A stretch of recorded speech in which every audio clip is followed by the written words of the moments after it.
You're not tired, you're bored, you're not stressed, you're unfulfilled, you're not busy, you're distracted from what actually matters. Every night you say you're exhausted, but it's not from chasing your dreams. It's from running from them. You spend 8 hours doing work that doesn't matter to build someone else's vision while your own vision collects dust. Then you come home and numb yourself with television, social media, food, alcohol, anything to avoid the screaming voice inside you that knows you're capable of more. You call this rest, but it's actually slow suicide. You're killing yourself with comfort.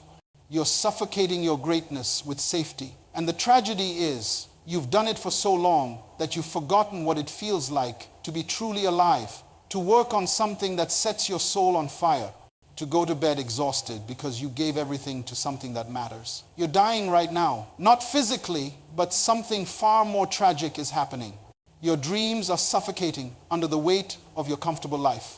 Every morning you wake up in that same bed, drive that same route, sit in that same chair, have that same conversation, and you tell yourself, this is fine, this is safe, this is smart. But let me tell you something that might shake you to your core. Comfort is not your friend. Comfort is the slow poison that will kill everything great inside of you. Look around at your life right now. I mean, really look at it. Are you living or are you just existing? Are you building something magnificent or are you simply maintaining something mediocre? Most people, if they're honest, have to admit they've traded their dreams for a decent salary. They've exchanged their calling for a comfortable routine. They've sold their purpose for a pension plan. And the most dangerous part, it happened so gradually they didn't even notice. Comfort is not the same as rest. Rest is when you pause to restore your strength so you can continue your journey. Comfort is when you stop the journey altogether because the couch feels better than the climb. Rest is strategic. Comfort is surrender. Rest prepares you for battle.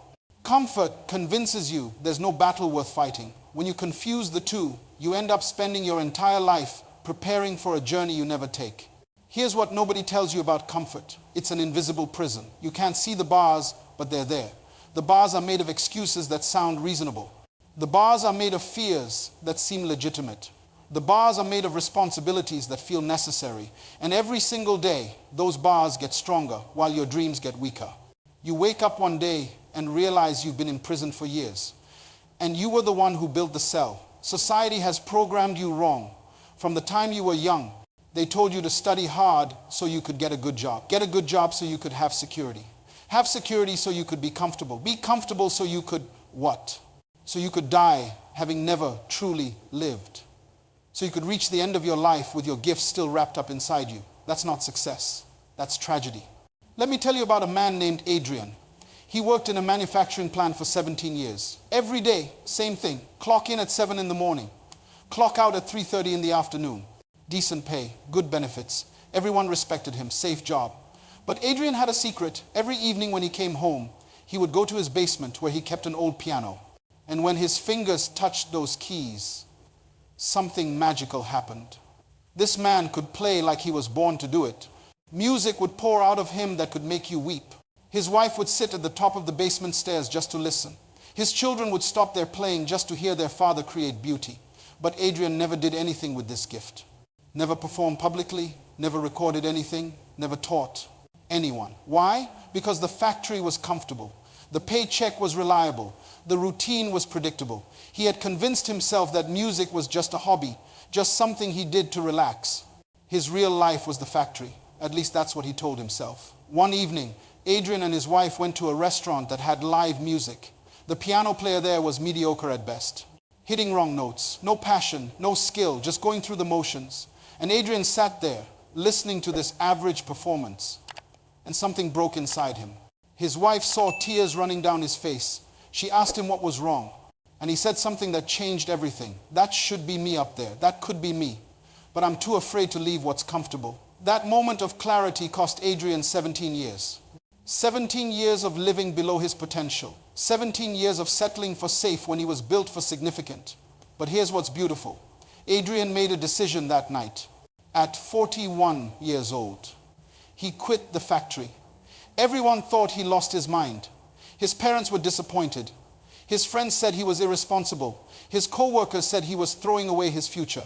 But Adrian knew the truth. He was finally starting his future, not throwing it away. The first 2 years were brutal. He played at small venues for little money, taught piano lessons to children, struggled to pay bills. There were nights he wondered if he'd made a terrible mistake. His old co-workers who saw him would shake their heads with pity. But Adrian kept playing, kept improving, kept pushing through the discomfort.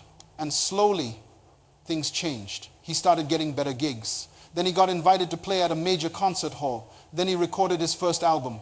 By the time Adrian was 50, he had performed in 12 countries. His music had touched millions of people. Young musicians called him a master. He had become what he was always meant to be. But here's the part that haunts me about Adrian's story. He almost never became that person. He almost died in that factory with his music still trapped inside him. Comfort almost stole his destiny.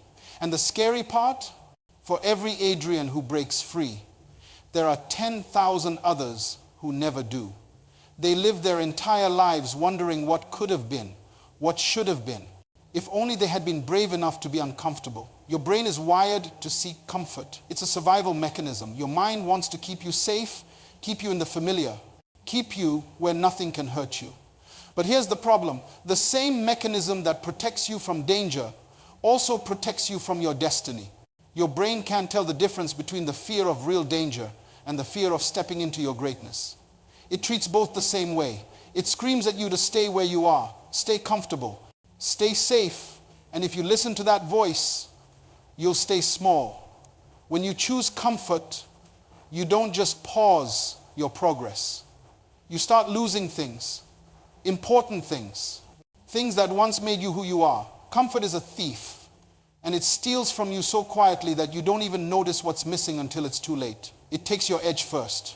That sharpness you once had, that hunger that made you different, that drive that pushed you forward even when others quit.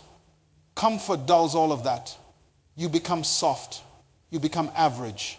You become just like everyone else who settled. Think about when you first started pursuing your dream. Remember that fire. Remember staying up late working on your vision.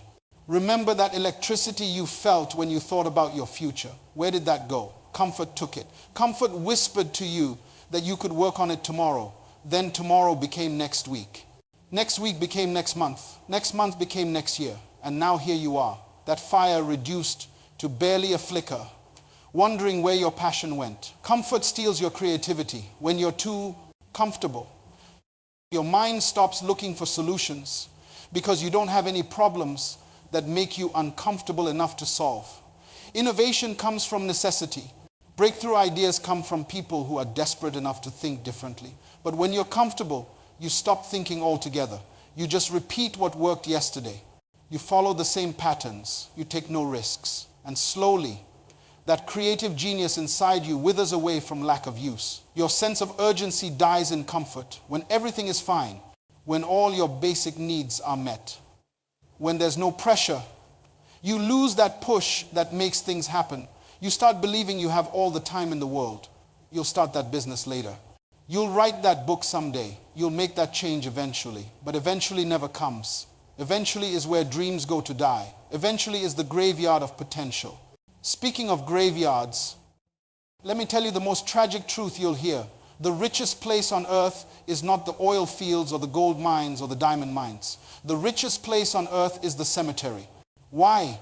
Because buried in those graves are businesses that were never started, inventions that were never created, books that were never written, songs that were never sung, cures that were never discovered. All because someone chose comfort over courage. All because someone decided that staying safe was better than stepping out. Think about that right now, at this very moment. There are solutions to problems locked inside you. There are people waiting for what you're supposed to create. There are lives that are supposed to be changed by what you're meant to do. But if you stay comfortable, if you keep choosing safe over significant, you're going to take all of that to the grave with you. And the world will never know what it missed. Let me tell you about a woman named Dorothy. She had a dream her entire adult life. She wanted to open a community center in her neighborhood where children could come after school, where they could be safe, where they could learn, where they could grow. She saw the need. She had the vision. She knew exactly what it should look like. But Dorothy was comfortable. She had a stable job as an administrator. She had a nice house. She had retirement savings building up. So she kept putting off her dream. She would say, I'll do it when I have more money saved. Then it was. I'll do it when the kids are grown. Then it was. I'll do it when I retire and have more time. Always a reason, always an excuse that sounded perfectly logical. Always choosing the comfort of tomorrow over the action of today. Her family supported her dream. Her friends encouraged her, but Dorothy was waiting for the perfect moment, the perfect circumstances, the perfect alignment of everything. 30 years passed like this.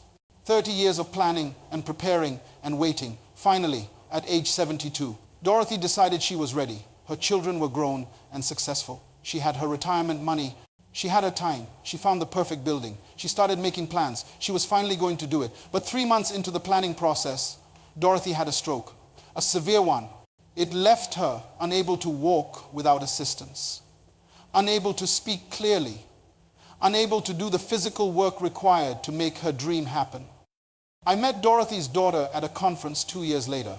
She told me this story with tears in her eyes. She said her mother lived another 4 years after that stroke, and every single day was filled with regret. Dorothy would sit in her chair, looking at the notebook where she had written all her plans for the community center, and she would weep, not because of her physical condition, but because she realized she had waited too long.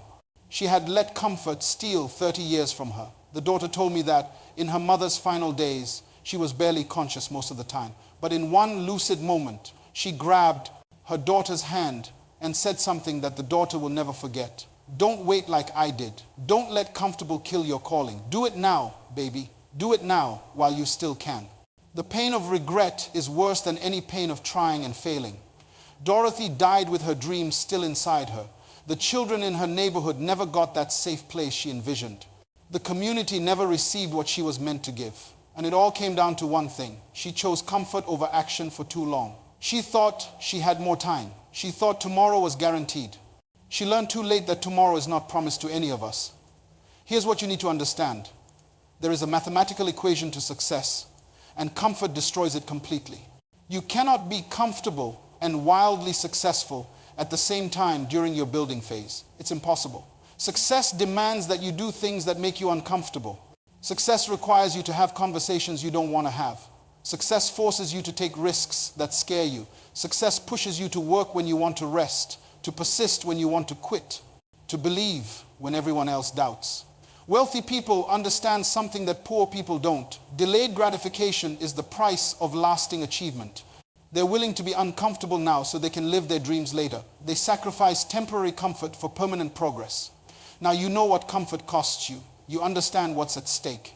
But knowing is not enough. You need to identify exactly where comfort has trapped you, because you cannot escape a prison you don't know you're in.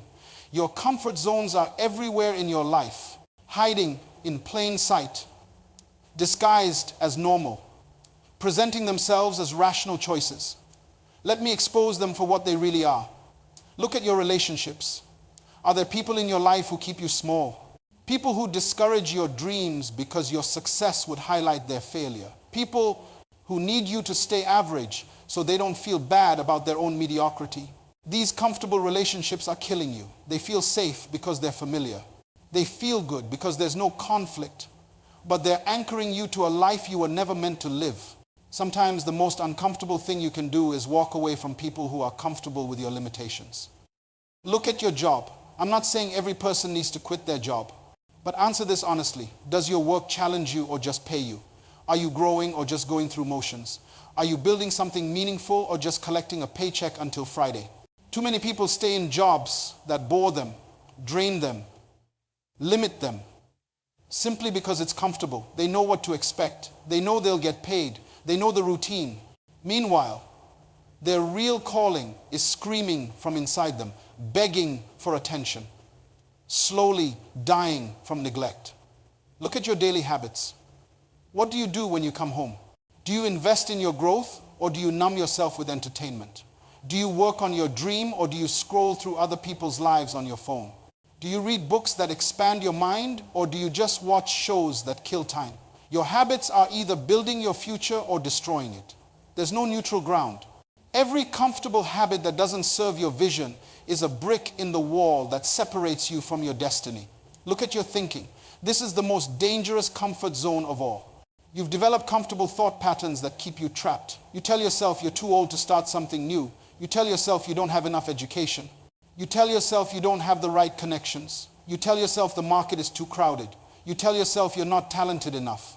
These thoughts are comfortable because they excuse you from trying. They protect you from the possibility of failure, but they also protect you from the possibility of success.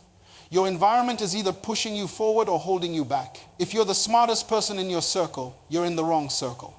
If you're the most ambitious person in your group, you need a new group. If everyone around you is comfortable with average, their comfort will become your ceiling. You need to put yourself in rooms where you're the least accomplished person, where you're uncomfortable because everyone else is operating at a higher level. That discomfort is not a sign you don't belong. It's a sign you're finally in the right place to grow. Here's what you need to understand about change. It feels like death because, in a way, it is. When you leave your comfort zone, you're killing the old version of yourself. That version has to die so the new version can be born. And just like any death, there's grief involved, there's fear, there's uncertainty.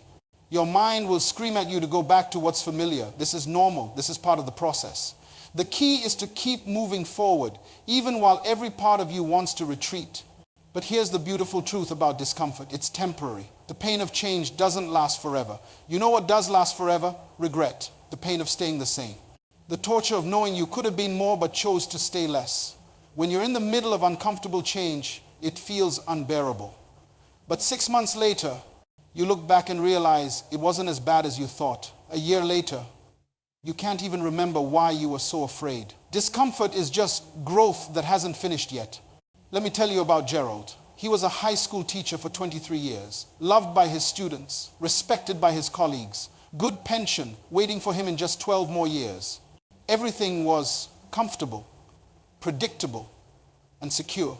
But Gerald had an idea that wouldn't leave him alone. He saw how students struggled with certain subjects, not because they weren't smart, but because the teaching methods didn't match how they learned.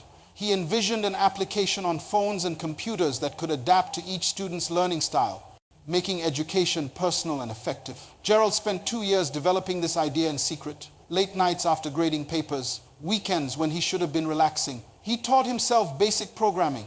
He researched educational psychology. He created rough prototypes. And the more he worked on it, the more he knew this could change education. But he was 45 years old. He had a family. He had bills. He had that pension coming. Everyone he talked to said the same thing. That sounds nice, Gerald, but be realistic. You have a good job. Don't throw it away for a maybe. His wife saw the passion in his eyes when he talked about this application. She saw how alive he became when he worked on it. And she said something that changed everything. I married you because you were a man who believed impossible things were possible. When did you stop being that man? Those words hit Gerald like lightning. He realized he had been playing it safe for so long that he had forgotten what it felt like to be brave. Gerald resigned from teaching at the end of that school year. His principal tried to talk him out of it. His parents were furious. His friends thought he was having a midlife crisis. He went from a comfortable salary to zero income overnight. The first year was terrifying. He lived off savings. He worked 18-hour days. There were moments of doubt so strong he would sit in his car and cry. His wife had to take extra work. They cut every expense they could, many nights. Gerald wondered if he had made the biggest mistake of his life. But he kept building, kept improving, kept pushing through every uncomfortable moment. He found a business partner who believed in the vision. They launched a basic version of the app. The first few months, almost nobody used it. Then one teacher tried it with her struggling students. The results were remarkable. She told other teachers. They told their schools. Within 6 months, 50 schools were using it. Within a year, 500. Today, Gerald's application serves over 8 million students in 43 countries. Students who were failing are now excelling. Teachers who were frustrated now have tools that actually work. Gerald's uncomfortable decision changed millions of lives. But here's what gets me. He almost never did it. Comfort almost convinced him to stay in that classroom for 12 more years. The world almost never received what he was meant to give. You see, your dream is not just about you. When you bury your dream to stay comfortable, you're not just hurting yourself. You're hurting everyone who needed what you were supposed to create. Somewhere right now, there's a problem that only you can solve. There's a person who needs exactly what you're meant to offer. There's a gap in this world that has your name on it. But if you stay comfortable, that problem remains unsolved. That person stays stuck. That gap stays empty. You were not born to simply consume resources and then die. You were born with an assignment. Every single person on this planet has a specific purpose, a unique contribution that only they can make. Your dreams are not random wishes. They're connected to your assignment, that thing you keep thinking about, that vision that won't leave you alone, that idea that excites you even though it scares you. That's not coincidence. That's your purpose trying to get your attention. And every day you ignore it to stay comfortable is a day the world goes without what you're meant to provide. Living with purpose feels completely different than living in comfort. Yes, it's harder. Yes, it's uncertain. Yes, it requires sacrifice. But there's a satisfaction in pursuing your calling that comfort can never provide. When you're building something that matters, when you're working toward something bigger than yourself, when you're giving your life to something worthy of it, you feel alive in a way that comfortable people never experience. You might be tired, you might be challenged, you might be uncertain, but you're not empty. You're not wondering what your life is about. You know, there's a peace that comes from giving your best, not from being perfect, not from never failing, but from knowing you showed up fully. You took the shot, you gave it everything you had. Even if things don't work out exactly as planned, you can lay your head down at night knowing you didn't waste your day. You didn't waste your gifts. You didn't waste your opportunity. That peace is worth more than any comfortable life could ever offer. Time is the one thing you cannot get back. Money you can make again. Relationships you can rebuild. Health you can restore. But time, once it's gone forever. Every moment you spend in comfortable mediocrity is a moment you'll never get back. Every day you choose safe over significant is a day stolen from your purpose. The clock is ticking, not to scare you, but to wake you up. You don't have unlimited time to figure this out. Your assignment has an expiration date, and that date is called your death. Stop waiting for perfect timing. Perfect timing doesn't exist. If you wait until you have enough money, enough knowledge, enough support, enough confidence, you'll wait forever. There will always be a reason to delay. There will always be something that's not quite right. Successful people don't wait for perfect conditions. They start with what they have, where they are, and they figure it out along the way. They take imperfect action over perfect planning every single time. The most powerful decision you can make is to start before you're ready. You don't need to see the whole staircase. You just need to take the first step. That business you want to start, begin with one customer. That book you want to write, write one page. That skill you want to learn, practice for 15 minutes today. Stop treating your dreams like they require some massive transformation before you can begin. They don't. They require one decision followed by one action followed by another action. Small, uncomfortable steps taken consistently will take you further than comfortable planning ever will. And here's what happens when you choose courage over comfort repeatedly. It compounds. The first uncomfortable action is the hardest. The second is slightly easier. The 100th becomes almost natural. You build momentum. You build confidence. You build evidence that you can handle hard things. Every time you do something uncomfortable and survive it, you expand your capacity. You become a bigger version of yourself. That's how ordinary people do extraordinary things. Not through one giant leap, but through 1,000 small, uncomfortable steps. So let me ask you directly, what's the one thing you know you should do, but you've been avoiding because it's uncomfortable? What's that dream you've been putting off? What's that conversation you need to have? What's that risk you need to take? What's that change you need to make? You know what it is. You've always known. You just kept hoping there would be an easier way, a more comfortable path. There isn't. You have two possible futures ahead of you right now. In one future, you stay comfortable. You keep doing what you've been doing. You maintain your routines, protect your peace, avoid your fears. And 20 years from now, you're sitting in the same place, maybe with a little more money, a little more security, but with the same unrealized dreams, the same unexpressed potential, the same quiet regret that whispers to you in the middle of the night. In the other future, you make a different choice today. You decide that your dream matters more than your comfort. You take that first uncomfortable step, then another, then another. 20 years from now, you look back and you can't even recognize the person you used to be. You become someone who builds things, creates things, impacts things. You've lived a life that meant something. You gave the world what you came here to give. Which future will you choose? Because make no mistake, you are choosing right now. Not choosing is still a choice. Waiting is still a choice. And comfortable choices lead to regrettable lives. Your dreams are waiting. Your assignment is waiting. Your real life is waiting. But it's all on the other side of comfortable. The question is, are you brave enough to be uncomfortable? Your answer to that question will determine everything.